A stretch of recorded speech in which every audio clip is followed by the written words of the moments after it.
Dengan segala hormat saya sama Pak Prabowo, saya pernah menjadi jurukamnya beliau. Ketika Mega Prabowo, kami kalah. Pada saat kemudian harus bertanding, Pak Jokowi dengan Pak Prabowo, 2 kali saya menjadi jurukamnya Pak Jokowi dan menang.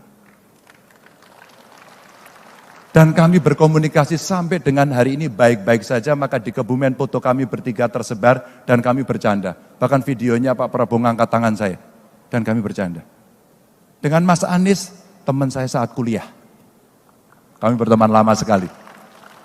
Maka kalau ledek-ledekan, kita ledek-ledekan gaya mahasiswa waktu di UGM dulu. Asik-asik aja kan? Dan waktu naik haji kemarin kami bareng-bareng satu hotel, tiap hari makan sarapan bareng, kita bercanda selalu. Apa yang mau kita sakiti dari kawan-kawan kita? Apakah yang sakit nanti tidak masyarakatnya?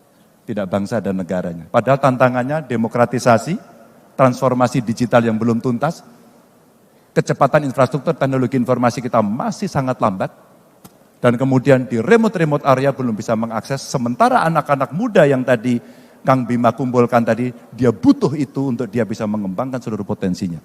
Apakah tidak itu yang lebih baik kita pikir? Karena kontestasi 5 tahunan itu adalah loyalitas 5 tahunan. Besok kita akan berjumpa lagi atau kita akan lawan lagi.